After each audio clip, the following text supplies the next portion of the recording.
Welcome to Above Par. I'm your host, Kathy Hartwood. I show you how to take more of your talent to the golf course without practicing harder, taking more lessons, or buying new equipment.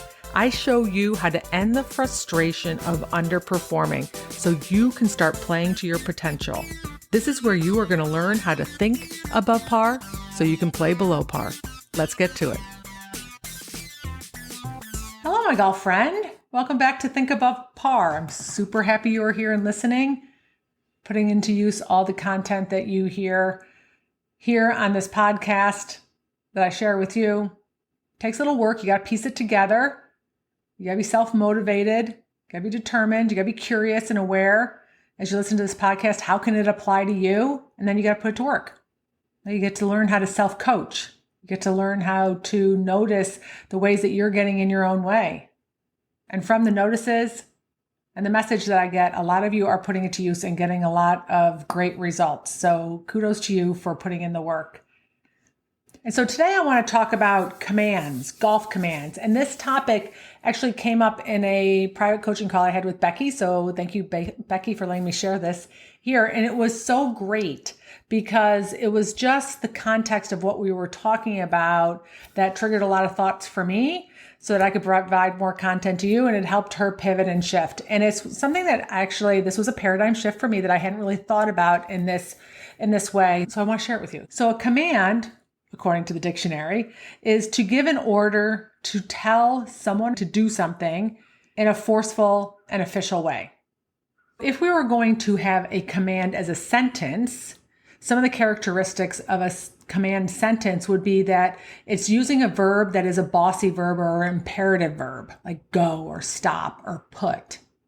The subject is implied, meaning it starts with a predicate. There's no subject. It has a period or an exclamation point. It can be very short. A command sentence is short. And it can have an urgent or angry tone.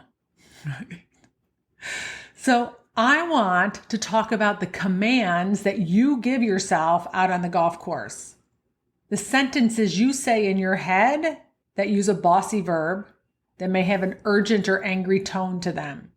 Because commands either work and serve you or they don't. But they can certainly sound useful. They can certainly sound like they're a decent thing to say. It makes total sense to tell myself to do that. And I want to break the commands down into 3 different types of commands that you might have for yourself out on the golf course. And I want you to get super curious about whether they serve you or not. And I want to talk about the ones that are a little bit better than the other ones. Okay. So the first one that I want to talk about are your swing commands, which would be sentences or phrases like finished your backswing, pause on the top of your swing, hold your finish, start the club head first, turn your hips. Okay, I'm not saying you need any of these swing thoughts. They are just swing thoughts that might serve you. So for me, I pick my swing thought before I go out and play. I have a handful of them that I've had probably since I was in junior golf. I still have the same idiosyncrasies as I had back then. And I select on the range before I go play the ones that I need or that resonate with me that day. I don't come up with ones in the middle of the round. I don't make them up unless I've practiced them or I know that I have some evidence and proof that they work for me. Now, when you're swinging over the ball, a mechanical or swing thought will serve you if you have some certainty about its effect. If you're guessing, it's not very useful. If you're just making stuff up, or if you're grabbing at straws on the golf course and you try a new command on the next one, or you have more than one command to yourself over the golf ball, it's not so useful. Now you have too many, right? It's overwhelming. And if you say it in an angry tone, it's also not useful, right? You don't want to yell at yourself while you're hitting a golf ball. You can give yourself a command, like start your backswing with your left arm, start your backswing with your shoulders, whatever it is that resonates with you, as a reminder on what to do, as a mental trigger to get you going, as that one thing that you want to focus on so that you can make your repeatable swing and make better contact. Totally fine. So we have swing commands. Make sure they're useful. Make sure they serve you. Make sure you tried them on the range. I stick with one swing thought for the day unless I'm totally bleeding, like on the operating table, and I need to get sewn up and switch swing thoughts. But I want you to be conscious and have a swing thought that you pick with a lot of intention and make sure it's one. Your brain cannot handle a ton of different swing thoughts over the golf ball. And you will confuse yourself if you keep switching around and coming up with different thoughts. Because this is the thing, is you don't know. You don't know whether you did it or not. You just think you did or you didn't. So in other words, if you had a swing thought about just finish your backswing and you hit a crappy shot, you're like, well, I'm not going to think that anymore. Well, you don't even know if you did it. Right? You don't know because you don't have a camera to look at it. And we can't connect really our feeling with reality because what feels like we might have finished our backswing isn't actually reality. I know this firsthand thousands and thousands of times, not only for myself, but for people that I've taught. What you think you're doing and what feels like what you're doing are two totally different things, often. Right?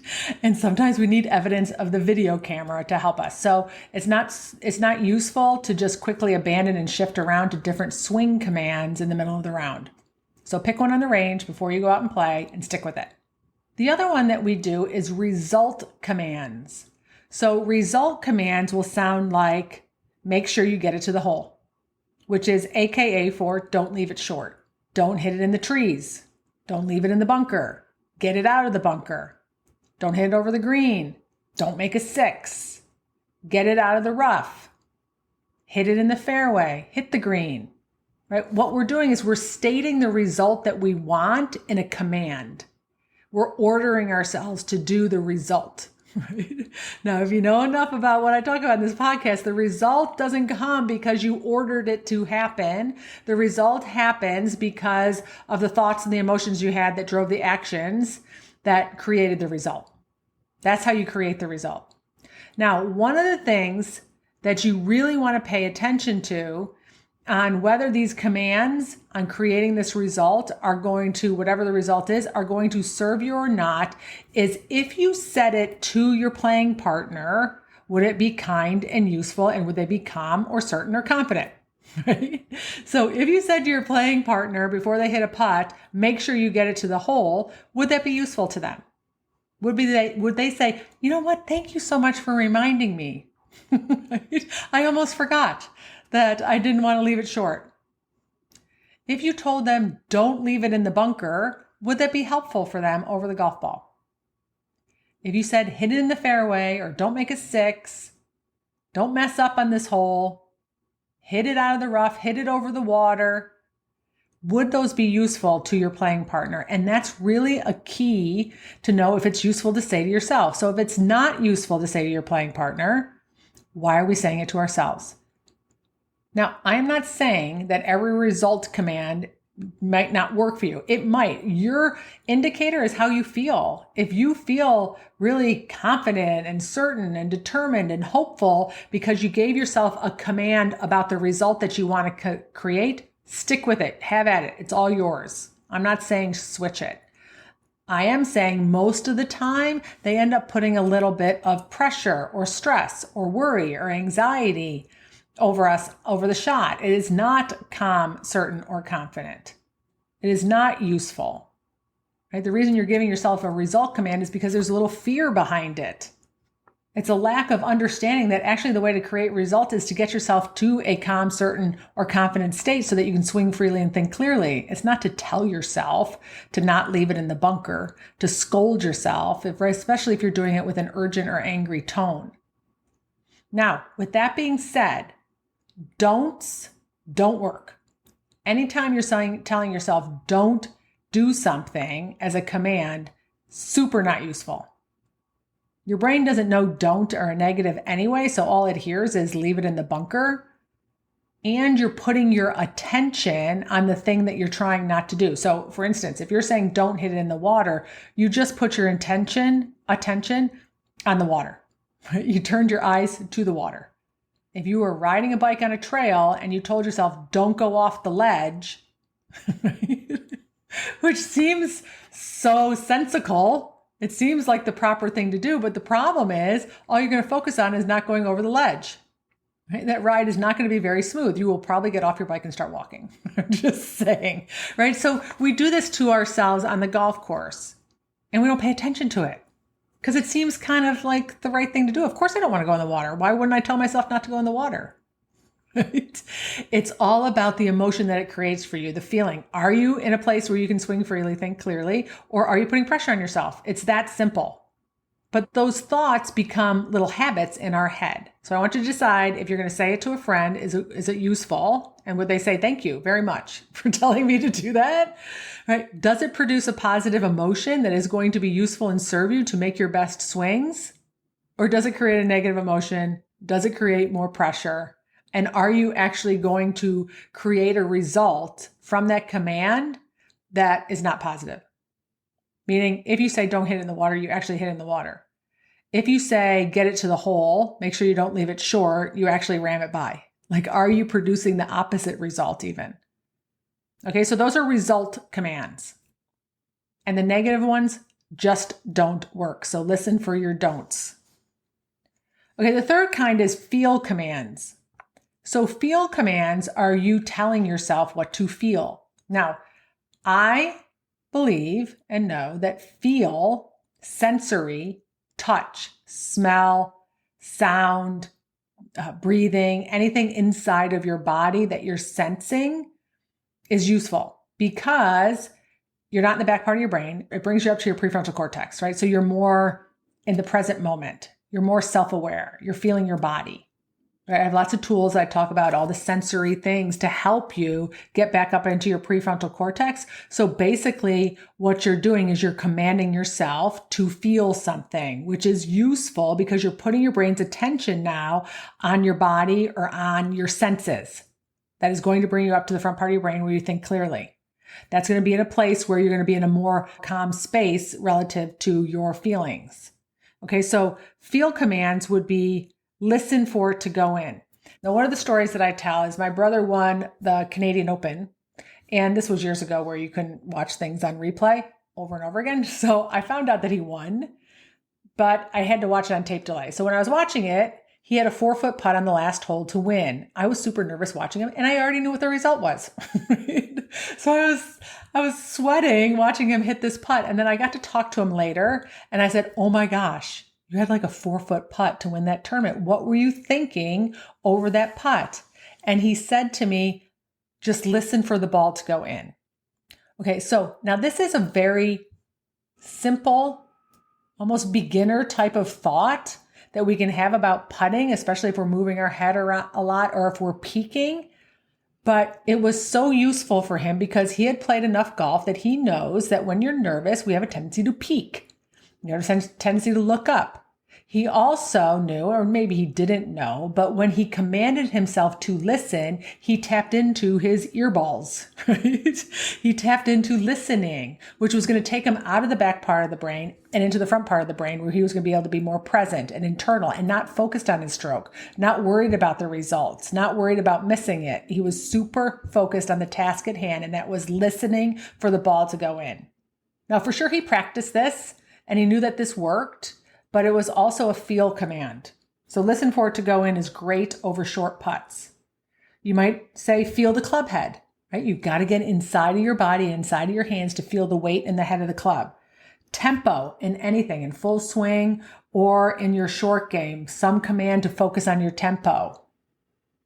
I always say tempo trumps mechanics. And one of the reasons tempo trumps mechanics is because tempo is going to get you into side of your body, bring out your athleticism for sure, but also allows you to get up to the front part of your brain where you're in your prefrontal cortex. And that's going to be a great place to be versus in the back of your brain where fear and anxiety and stress are, where you don't think clearly. And those emotions, when they're in your body, they prohibit you, they get in the way of you being able to swing freely.